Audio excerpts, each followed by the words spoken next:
What's up, y'all? Y'all know what time it is. It's Jason in Place. We're back in the All Artist Studio for another episode of our All Artist series. Today, we have the pleasure of welcoming a young man out of the Southside of Chicago with a 35-inch vertical. We did not put that in the bio. He fell in love with music at a young age and initially gaining inspiration from gospel. As a Sprite My Way artist with cosigns from Lupe Fiasco, Ninth Wonder, Rakim, and a premiere on Netflix's Rhythm and Flow. He has performed and worked alongside Wyclef Jean, MF and Mello, a Pivot Gang, NF Broly Love, Smino, and Fat Tony of Vice Live TV. They said that Ausar's just trying to change the lives with his music, and of course, dunk on his favorite rapper. So if you trying to go, 5-on-5, 3-on-3, big three, hit him up, shoot the ones. But co-hosts and listeners around the globe, welcome our who we've been waiting for a while, Mr. Ausar. Welcome to the podcast, man. Thank you. Got it.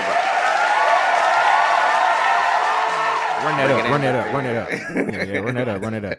Man, it's so great to see you again. Last time I had the pleasure of seeing you in Atlanta, right here in my neck of the woods. Had a chance to sit down and listen to the album. You were our first listening party that we were invited to. First off, thank you for the invite. I really enjoyed the music. I had a chance to actually even meet one of my favorite rappers there who was featured on the album, which we'll get into, Mr. Deontay Hitchcock, who has an album out that just recently released back in May. And man, I have to say, what an experience. I could not stop gushing and talking about just how great the music was to Javon and Jay when I got home. Not even when I got home, when I was in a car, I was like, yo, this is it. This is going to be the one. Like we may need to ask him for an early copy if we can get it. But yeah, this is the one.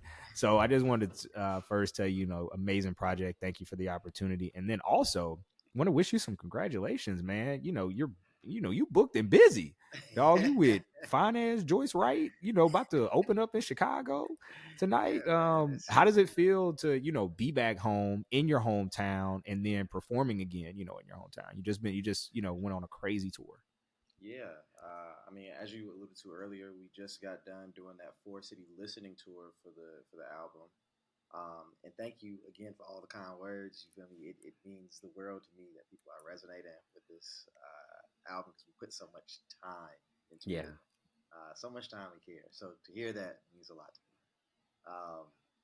But yeah, I'm happy to be back at the crib because that was a lot.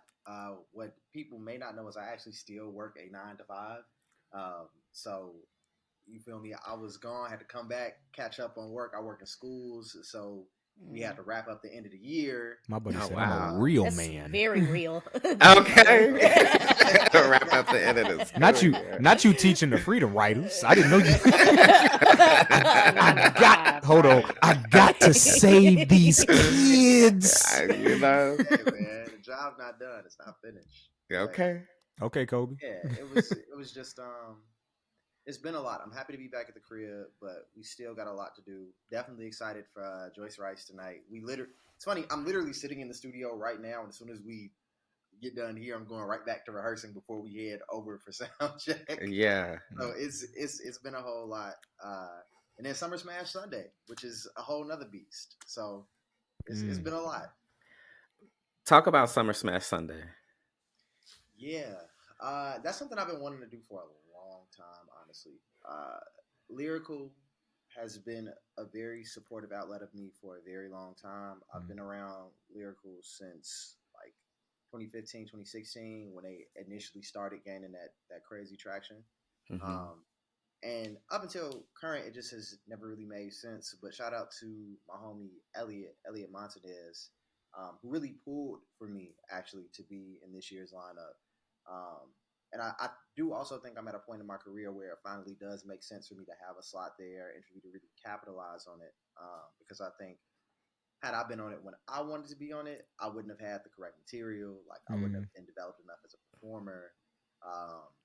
So it all makes sense and it's all in God's time. And I'm really excited to preview some new music, do some joints that I think will resonate well. That's already out in my catalog. Just to get out there and get my feet wet.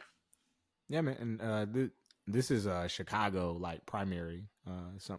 So like being from there, I can imagine like this is something you grew up watching, something that you were like, man, if I can just get on that stage one day, I'm gonna rock Yeah. that shit. Right.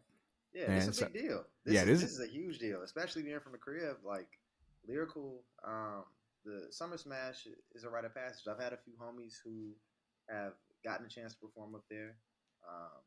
I've seen it from the other side. I've always been like, I'm ready to have. That's gonna be me. And now we finally here, so it's time to show and prove. It sounds like you're having a great summer. Like you really are like doing everything and really in the timing that is really God's timing. But talk about that. Like since all of these things are coming together, knowing how growing up in the church, like how do you feel? Yeah, I think in all honesty, the last 2 years of my life have been a crazy maturing process, a test of my faith. Like you said, my relationship with God is something that's foundational to me, right? Mm-hmm. And I think that in order for me to get to where I want to go to, God has had to kind of train me up. Mm-hmm. I've had a whole lot of situations where it was like, this is what I want to do, and I want to do it now. And it just didn't work out that way. And I pouted and was upset and felt like I had missed my beat. Mm-hmm. But now on the other side of things, I'm like, nah, I didn't miss my beat. Like this is all happening in exactly the time it needs to. I've had all the experiences I need to actually execute now, because I think that's the biggest part of this. Like, Yeah, a lot of people get these opportunities and they're not ready to execute. Like they haven't mm-hmm. had the experiences in order to do so. I'm very confident in the fact that I have at this point. So it just makes me very excited for whatever's around the corner for me. Well, that is awesome to hear. We have listeners from all over the globe, and it might be their first time hearing your name, hearing them hear us gush about you and know what we've been doing behind the scenes. But like, what song would you say best represents you as an artist at this point? That's out right now. Yeah, well, if we don't have the back end, so if you want to give us the vote, what are you willing to share? Right. Like, I give you two answers. I give okay. you two. The song that I think best encapsulates me as an artist right now that's out.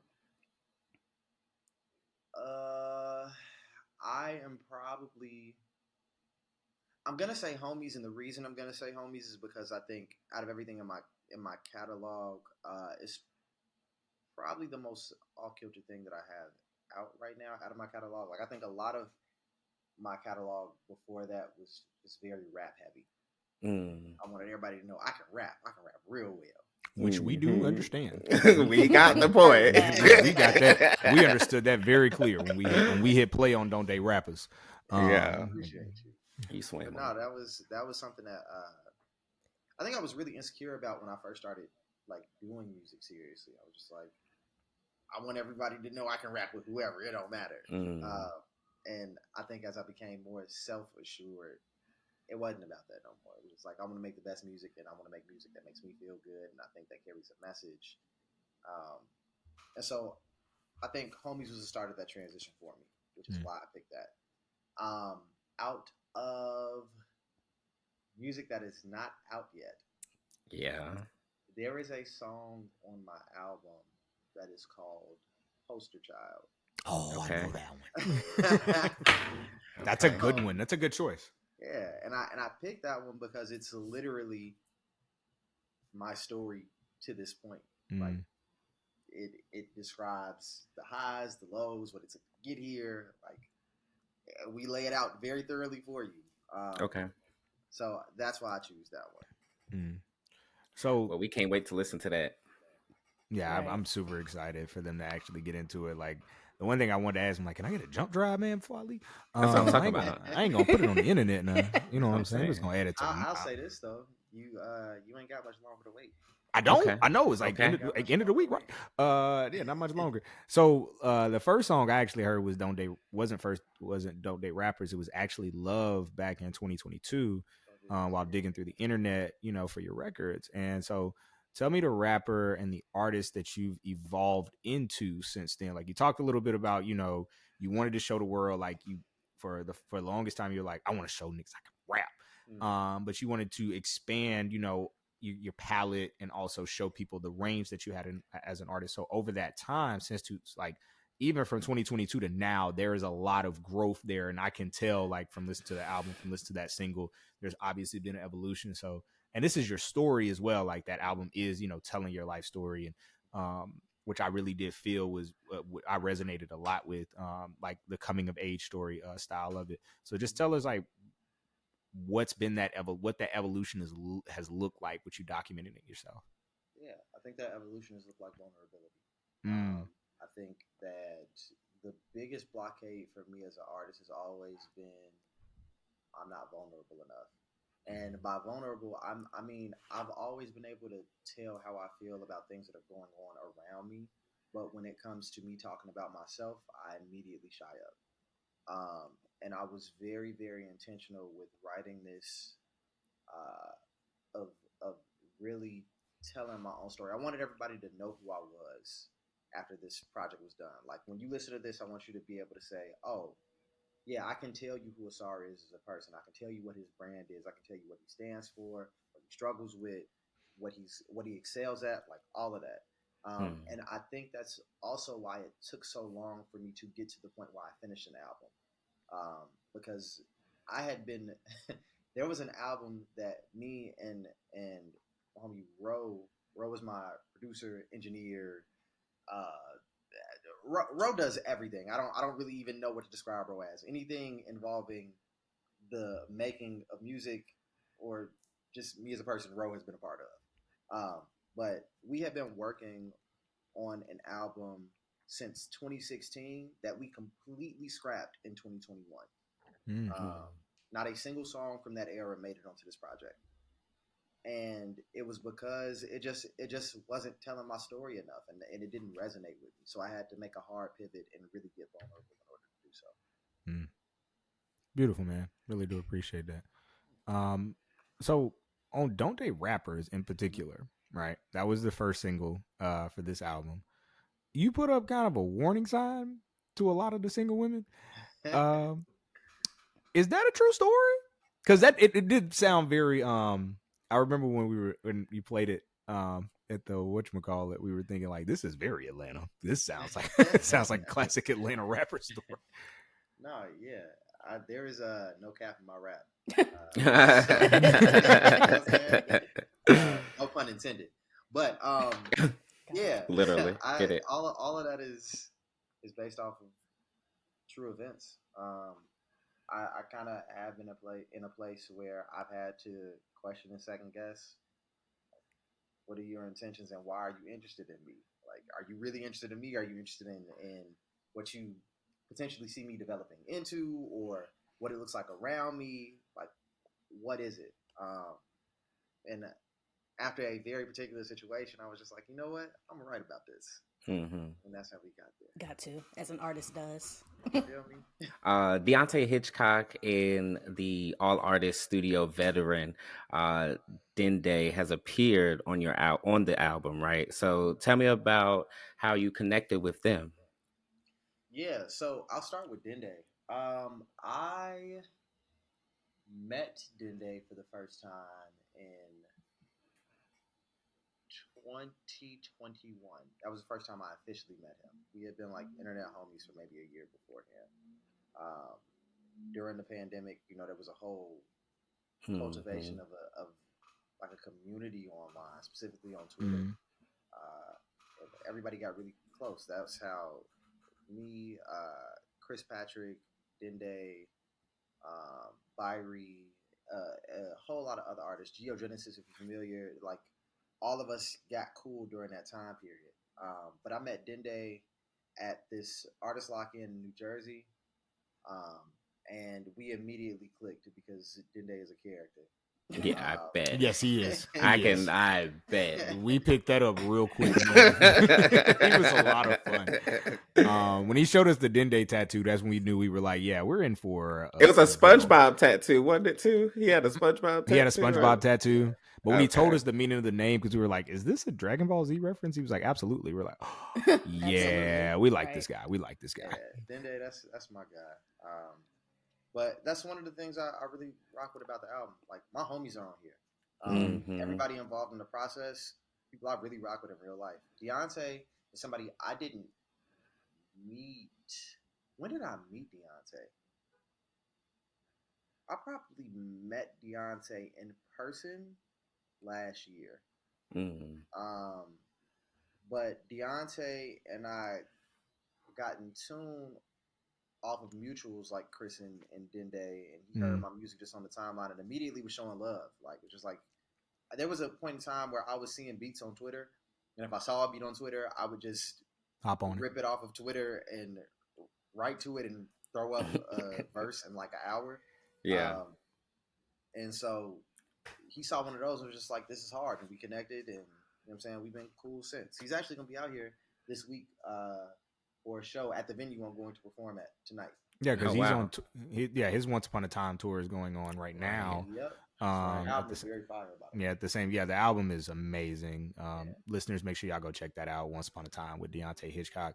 And like meeting him, like that was one thing that really stuck out to me was like when I got to the listening party, and I'll never forget how it happened because it was so serendipitous.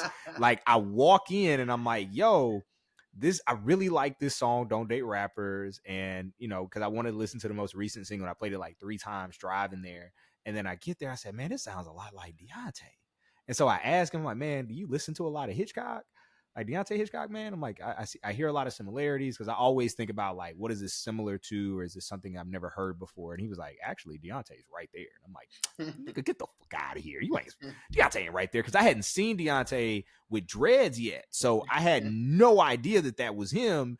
And then, like, sitting at the table, like, you saw us chop it up while we were listening to the album the whole time.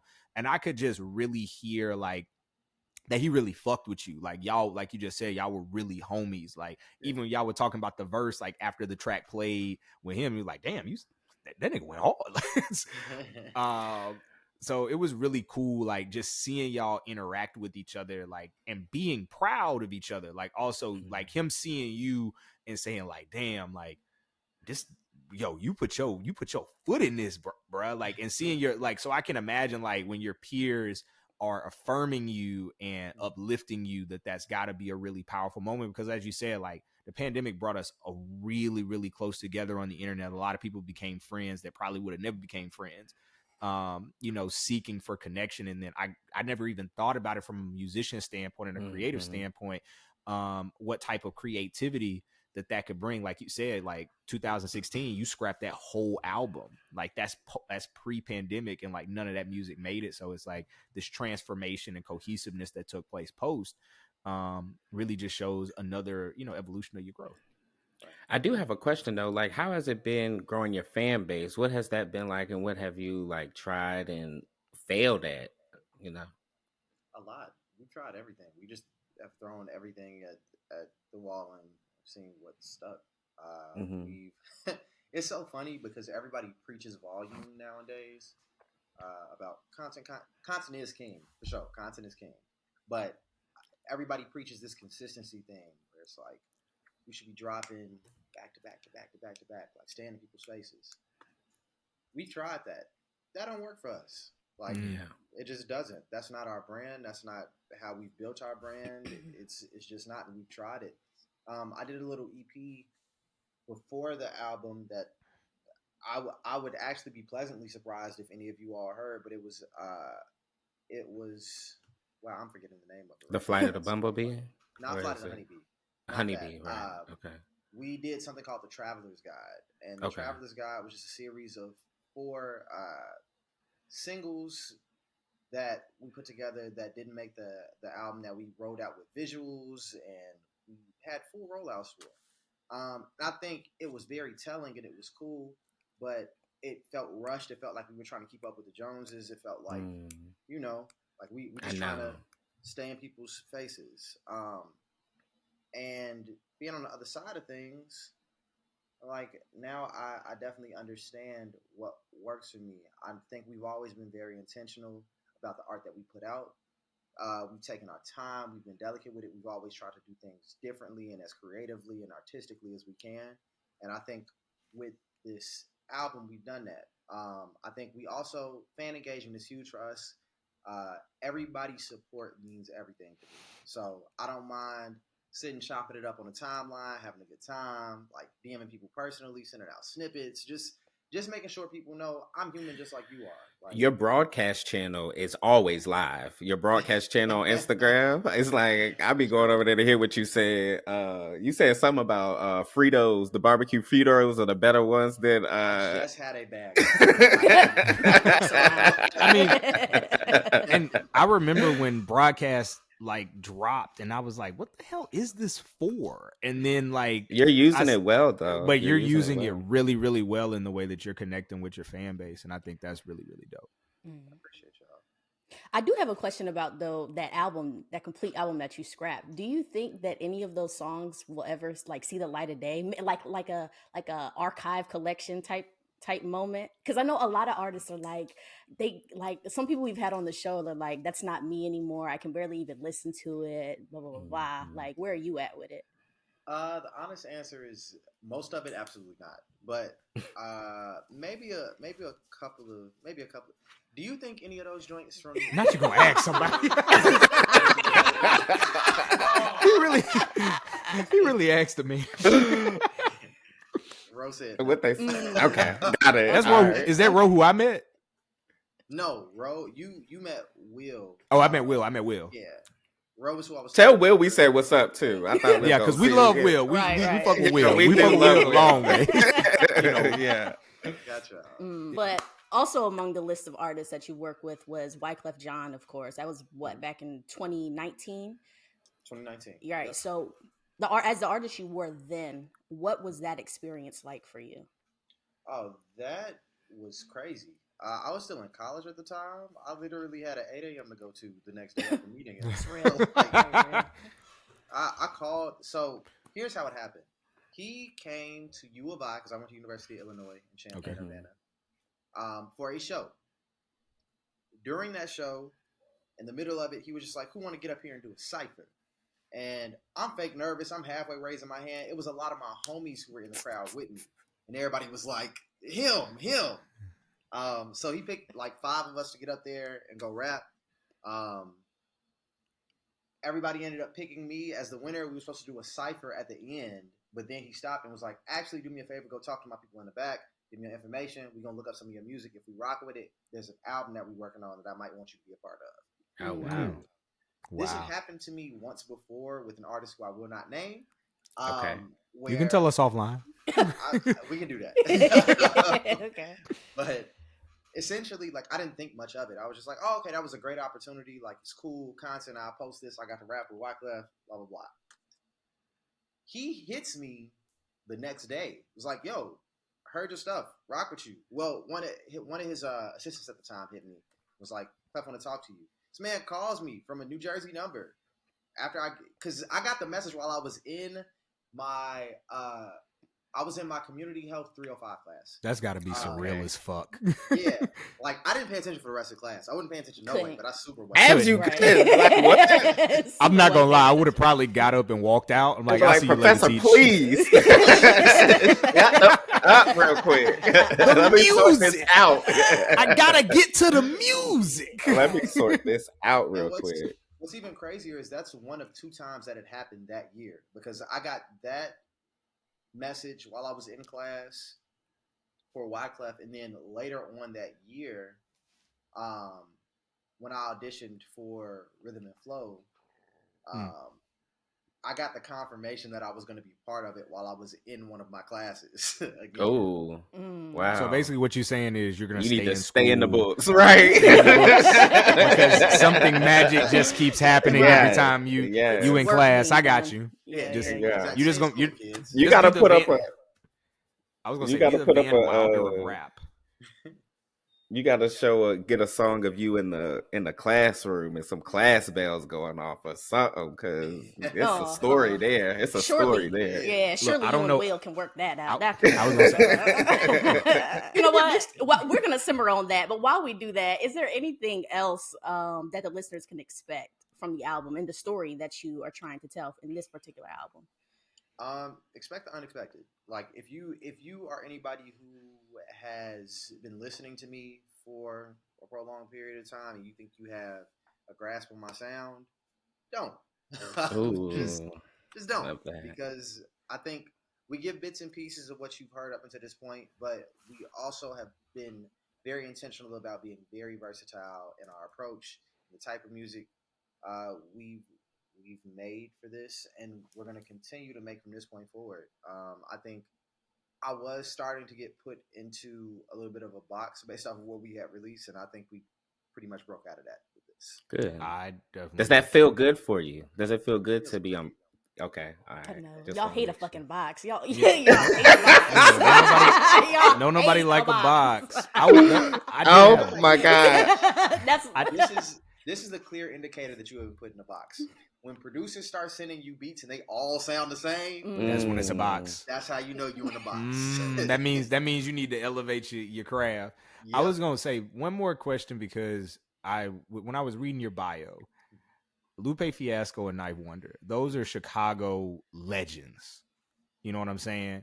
What does it feel like? Because we don't really live in the era of the cosign, but I know for an artist, when you get that stamp of approval from people who are idols to you, like Knife Wonder is one of the top 5, top 3 greatest producers ever.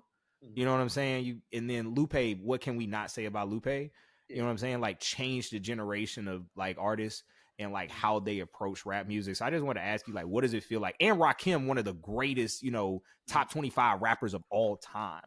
Like, what does it feel like to get that stamp of approval from them?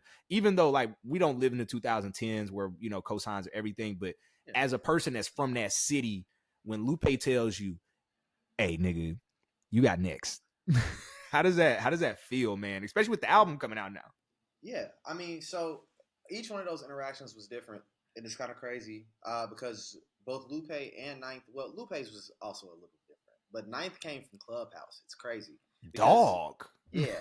So Ninth is not from Chicago, but his influence. Oh, my bad. No. It's completely fine because his influence is felt like in terms of the type of production that he makes, and the Midwest is soul. Like, right. It's soul. Exactly.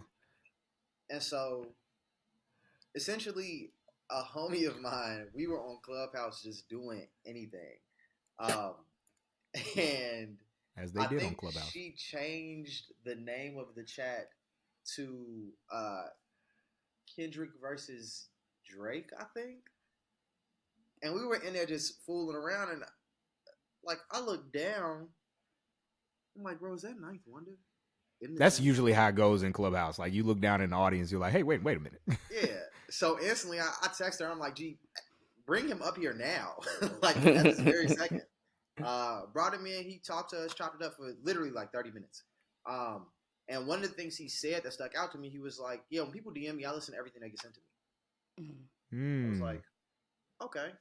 So I DM'd him. I was just like, hey, I was one of the moderators in that chat you were just in. Heard you say you listen to everything. Just wanted to shoot this over to you. And he hit me back at the end of the night. Was just like, yo, this is hard. This one, the one though. And he was talking about a song that I have on Flight of the Honeybee called Hive. Ro also produced that one as well. Shout out to Ro. Yeah. And not only did he say he rocked with it, which was perfectly fine, I go and look on his story and he had it posted. And I was like, damn. Oh, that's crazy. He really rocking with it. Yeah. And then he hit me back later and was like, yeah, also, like, he used to DJ every Friday just on IG Live, and he spun it during one of his sets on there. Damn. Like, that's crazy. Wow. Like, so Ninth showing love like that. Yeah. That was the Ninth situation. With Lupe, it was a little different. I met him at Rhythm and Flow. We chopped it up for a minute. I got to tell him how much his music meant to me. which was very, very dope for me because growing up, I didn't listen to hip hop for real. Like I was only allowed to listen to gospel until I got of age, if you will. Right. But Gotcha. yeah, that was how we initially met. And then on Clubhouse again, he was doing this thing where he was just writing a verse and explaining how he was writing it as he was doing it and recording it while everybody listened. And then he brought people up to ask questions. And there's a portion of my audition in Rhythm and Flow where they asked me what the word arpeggio means. I was the first person to audition in Chicago, so I was already super nervous. So I gave a half definition. And that was like a viral moment. Coming back around during that Clubhouse session, I was just like, I asked him a real question. And then afterwards, I was like, one more question. Do you know what arpeggio means? And he stopped and he was like, yeah, Ausar. That's cute. Yeah, very that is MC, cute. Y'all not familiar, blah, blah, blah. And kind of just gave me my flowers real quick. So that was dope too. It's all been a dope feeling. It's cool when people you look up to musically acknowledge greatness in you as well. Yes. Yeah. Hey, man, great story, man. We love stories. You got great stories. You got to write them down. But let's switch gears before we get into the game. And just really want you to, we ask all of our independent artists this and like really are trying to see like what has been the thing in their ecosystem or the things that has helped their growth the most, like whether technical or like the mentality, or if it's been things that it's been hard for you to swallow, like damn, like this is like where I wanted to push through, but this is the challenge I've met. So like what is in that ecosystem that helps you keep going? It's my community. It's for sure my community. It's people around me. Like I talk all the time about Ro and Will specifically. Ro and Will have been here from the beginning of my journey till now. The first project I ever made was full of beats that I actually stole from Ro. Wow. I love that Ro is right out of frame. I love we just keep. I almost want Ro to get a mic and just chime in every once in a while. Go ahead. He's like, yeah, that nigga stole from me, dog. But I'll let it slide because we gotta. So there's in the artistic realm of things. There are three of us. It's me, Josie, and Ro. That's like that is my core. You feel me? When I started, Josie was the first person to, outside of my family, because my older brother Nick was the one who got me started rapping. But Josie was the first person out of my family who saw promise in me and really put in work and invested in me. It's just like, nah, pull up on me, because I was a producer at the time on the lowest of beats. Yeah. But he was like, pull up on me, play some beats for me, like let's work on some stuff, etc. And when I was over there, I would make stuff for him, and he'd be like, oh yeah, that's cool. Here's some other stuff I've been working on. And he would show me some stuff that Ro produced, and I'm like, who is this? Who is this man? He was just like, yeah, this is my homie, blah, blah, blah. These are some beats that I'm not using. Here, take these. Mm-hmm. And I made a whole project out of those. And what I didn't know was Josie never told him that I could have those beats. And so I put out the project, and Josie hits him like, yeah, I gave all these beats away to some dude that I really rock with here. This is what he did with them. And so Ro ended up calling me just to see who I was, what I was about. Bro, that first conversation we had, we talked for like 2 hours. And Ro has been family to me since. Like, keeps me honest, has been basically the most pivotal person to my growth as an artist, and really in a lot of ways as a person. Since I've started, like the sound you hear is him. And then Will is my manager, but Will is also family. Like that's my brother. We done been through the trenches together. All of us done been through the trenches together. They keep me honest. They keep me accountable.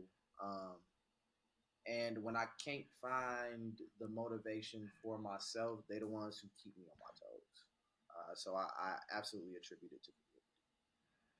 That's beautiful. We're gonna we should make a shirt name "Get You a Ro" because that seems get you a Ro. We might need it. I know because Ro can't hear us. Tell Ro that we just gonna have to interview him because we gotta talk to him, man. Bro, you got the man behind. Actually,